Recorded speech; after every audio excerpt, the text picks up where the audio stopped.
the Fort Worth Community Arts Center. We are here with Opal Lee, and she's going to teach us how to make black-eyed peas and what kind of greens? Turnip greens. Turnip greens today. So I'm going to be her helper, and I'm going to let her direct me. And then we're also going to get a little bit into her history, because I want to know about this great woman of Fort Worth, because I'm a new Fort Worthian, if that's a word. And yeah, so we're going to get started. So Opal, Yes. tell everyone a little bit about you.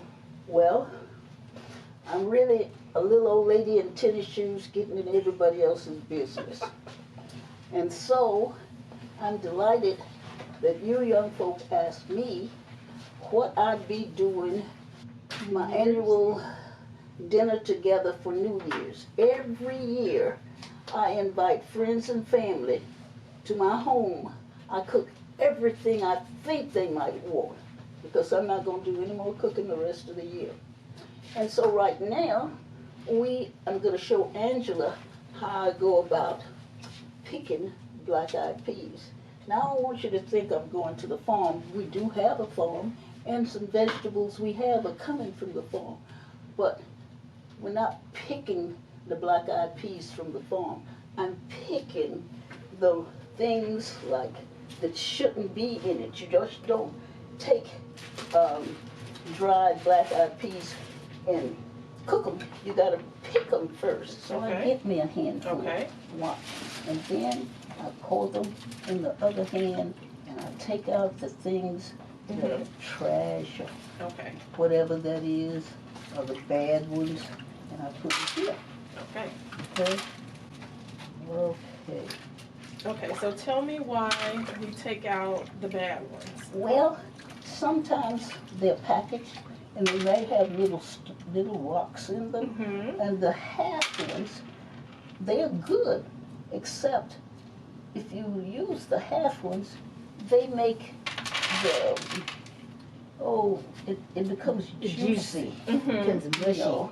And so we try not to use the half ones, because we want our black-eyed peas to be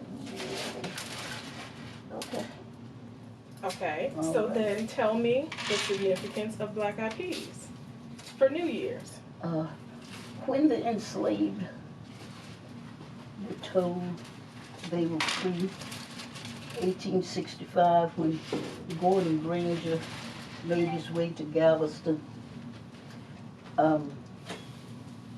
black-eyed peas had been used a lot of times, and they were in your luck.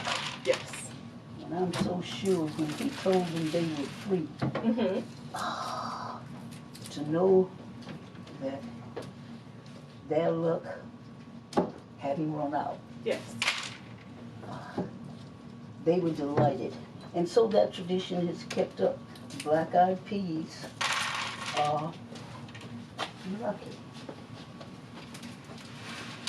And I truly believe that. My mom always made black-eyed peas for New Year's.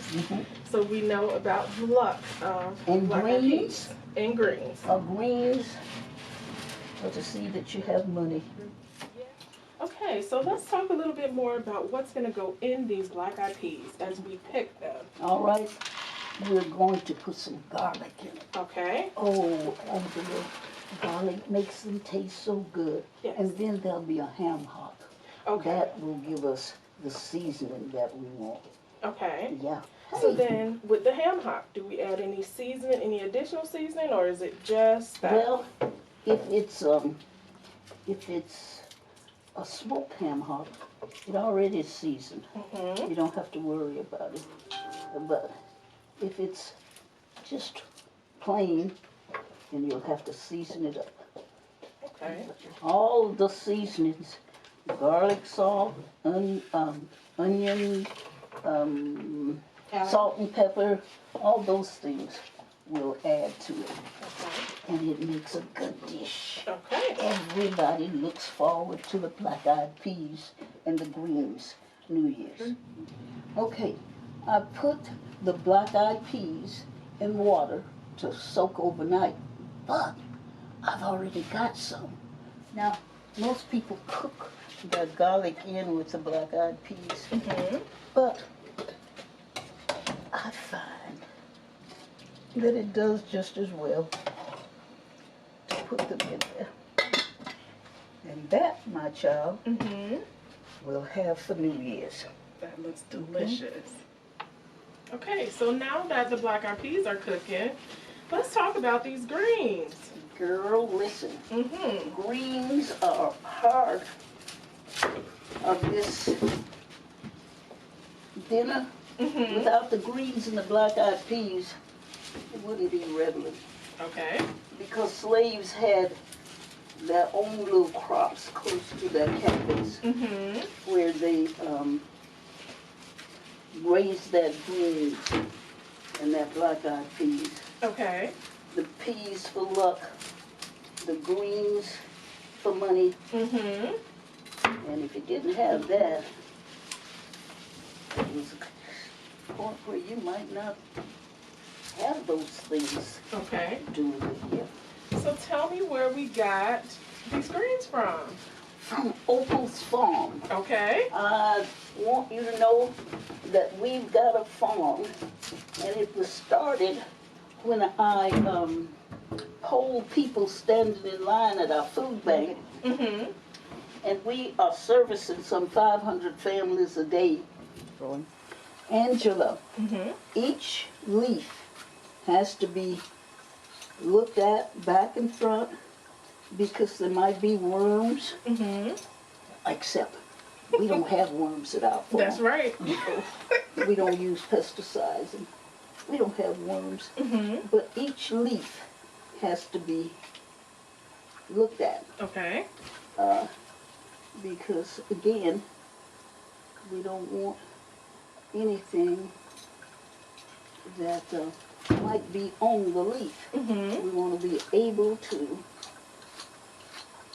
clean each leaf. And see, this is a job that only mothers or grandmothers or aunts will do. Oh, because it takes so long. Yes, it takes a time. So it's almost washing them individually, then soaking them and rinsing them again. So it's almost like a 3-4 step washing process. Just like you do your clothes. That's it. That's it. Because no one wants grit in the green. Exactly. Angela, I'm going to take this turnip. Okay. I'm going to peel it, cut it, and put it in the turnip greens. Okay. You've never had anything so good. Turnip is kind of sweet too. Okay. And it's not hard to cook. And it's from Opal's farm. Okay. And have I told you, Opal's farm was started because I polled 66 people who said they were interested in farming, but we concentrated on those who'd been incarcerated and couldn't find jobs. And we proposed paying them a living wage. And when they finished the course, and then you have to know there's more to farming than just putting some seeds in the ground. Okay. There's lots more. And when they finished the course, then we had to find them jobs. And I'm so sure that with this virus we have, that I can find them jobs because people are going to have to raise their own food in their backyards and in vacant lots. And so our technicians will be able to show them how to grow vegetables just like they're growing children. Okay. Angela, Yes. I was telling you that we have this program for people who've been incarcerated. That's really the reason for the farm. Okay. And Here's your spoon. we want them to finish that program and get certification. Okay. We are working with Paul Quinn College that took that football field and did a farm. Okay. Their biggest group that buys from them is the Dallas Cowboys. Okay. So we are wanting our people certified so that they become agricultural technicians. Okay. I'm gonna. Okay. You just don't know that when I get all these greens in this pot, I'm going to I think I should have put the seasoning in first. But what I'll do is let them cook down. And then I'll put the seasoning in. Don't tell Joanne. Okay, I won't tell her. So once they cook down, about how much will be left in the pot once they cook down? Well, Here's your spoon. you'll have, about 3/4 of this left Okay. when they cook down. And they'll be so good. And what kind of seasoning will we put in with that? Oh, I'm going to put some salt and pepper. And I've got a ham hock Okay. that I'm going to put in here. Okay. Just to be in it. And it's going to taste good.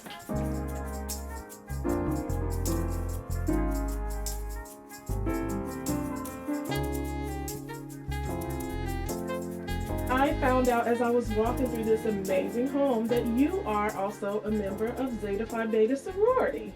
Once a Zeta, always a Zeta. Once a Zeta, always a Zeta. So I just want to say hello to my soror. And it's always a respect thing to give respect to those who came before us. So thank you for joining joining the best sorority. So if someone is interested in volunteering at the farm or being a part of your agricultural program, how do we sign up? Well, So, Unity Unlimited is the nonprofit under which Opal's farm resides. And so the website is unityunlimited.org. And they just find the Opal's farm menu. And there's a sign up genius we have for an automated sign up. And then it'll contact Gregory, who's our farm manager. Awesome guy. And if they want to be a part of the program that we are building, it isn't in place right now. So we're working with partnerships and collaborations so that we can have it ready to roll out. But we are really wanting to know if people are interested. So what's next in terms of Juneteenth? What's the next steps? oh, I thought you'd never ask. We've already carried 1.5 million signatures to Congress. And we plan to take another 1.5 million signatures in February, Black History Month. We've got to keep the pressure on. We were so sure that we almost had what we wanted. The Senate asked for a majority vote. Unanimous vote. And one lone senator dissented. Ron Johnson. And I haven't been able to talk to him. I've asked him to tell me what was your reasoning, because he's from Wisconsin, and our founder, Dr. Ronald Myers, and the governor of Wisconsin signed Juneteenth into holiday for that state. Well, Ron Johnson had offered a resolution to have Columbus Day disposed and have Juneteenth in its place, and it didn't pass. So when it was our turn, he nixed it. We don't need another tragedy to happen to get people stirred, but we just want them to do it because we need to show them that we're not letting it go. We're not letting it die. And don't just do it in response to it was the right thing to do at the time. Finish it. Follow through with it. And so we want people that haven't already signed to go out and sign again at Juneteenth.us.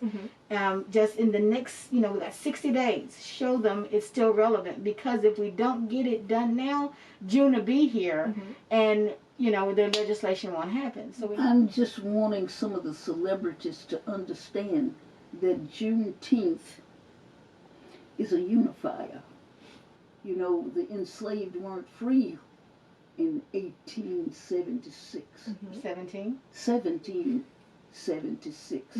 So I'm wanting us to be able to do the things that need to be done. I mean, we need to be addressing the disparities, the job disparities, the health crises, not the pandemics taking over, but the other crises in health that we need. We need to have our schools tell the truth, and it's not in the textbooks like it should be. There's so many things to be addressed, and if we do it together, if you know your history, it took all kinds of people working together to free the enslaved. That was Frederick Douglass and Lord Garrison and Sojourner Truth and John Brown, they worked together. Mm-hmm. And we can do it now to get rid of the disparities that are keeping our country apart. And one of the things that we believe is that Juneteenth can be that bridge to get people talking, Okay. all right, about the hard issues of systemic racism and disparities. Because if we can come together and agree slavery was wrong, Juneteenth celebrates the freedom for all, not just Texas, Mm-hmm. but you can then talk about, well, the residual effects of slavery is what systemic racism is based on, because it still is a wedge of division. Okay. That is polarizing people. But if you can talk about the freedom that came Mm-hmm. because of what happened, then you can go forward from there. And I wrote a little book called Juneteenth for Children. It's something that I'm wishing all the libraries, all the schools would have for their young children. Now, Dr. Charles Taylor has written a book for the teenagers or grown-ups. But we need to be able to tell the truth. Mm-hmm. It's so distressing to see books that give the impression that slaves were happy picking cotton. I picked some cotton, and I know better. And so we need something to let the youngsters know what actually happened, and let us go from there. Let's get together, because there's so much that needs to be done. Important to me. Tell me how this all started for you. Oh, in Marshall, Texas, where I was born, Juneteenth was a fabulous occasion. And when we came to Fort Worth, I didn't hear about it too much. And would you believe, on the 19th day of June, my mom and my dad had bought a house, and it was fixed up so nice. And on the 19th, people began to gather. They didn't want us in that neighborhood. They tore that place apart and burned it up. My father was at work and came with a gun, and the police told him, if you bust a cap, we'll let the mob have you. And of course, they sent us to neighbors, and they left the place under cover of darkness. I'm not sure, but they never talked about it to us. Mm-hmm. I don't know how much bearing that had on me, because I had a mentor. Her name was Lenora Rolla. Mm-hmm. And we started the Tarrant County Black Historical and Genealogical Society. Mm-hmm. And one of its programs was Juneteenth. And I must have latched on to Juneteenth, and I've never turned it loose. Mm-hmm. We had something like 30,000 people in a tiny little park called Sycamore Park off of Rosedale. 10,000 people a day for 3 days. Mm-hmm. And we had such a good time. I must have been out of my cotton picking mind, because the park was supposed to close at 10 and they turned the lights out. And I learned how to get on a flatbed truck and turn them back on. And we must have partied all night long. Mm-hmm. You know, the enslaved didn't know they were free for 2.5 years. In Texas. After. And this was in Texas. There were 250,000 of them in Texas, because the plantation owners had brought their slaves to Texas thinking that when the war was over, they'd come back and get them. But of course, you know, that didn't happen. And when they were freed, it was 2.5 years after the Emancipation Proclamation. So, I do a 2.5-mile walk wherever I am. Sometimes it's in the mornings and the evenings, sometimes just morning, sometimes just evening. But I did that from September the 1st, 2016? Yeah, 2016 to January the 10th, 2017. But I haven't given up. Mm-hmm. If we took 1,500,000 signatures to Congress back in what, November? September. And we're going to take another 1,500,000 in February. We don't plan to let it go. So I'll be walking and I'll be talking. until Juneteenth's made a national holiday. It has definitely been a pleasure spending this morning with you, Miss Opal Lee, and also my soror. Thank you so much for having us. We are going to go back into the kitchen and take a look at what has been cooked. And also, don't forget that we talked about making sure that people sign the petition before February. So tell us again what you want us to do. Oh, if everybody that sees this would please give us your signature, and your family, your children, your children's friends, everybody you know, let them know that Juneteenth needs to be a unifier.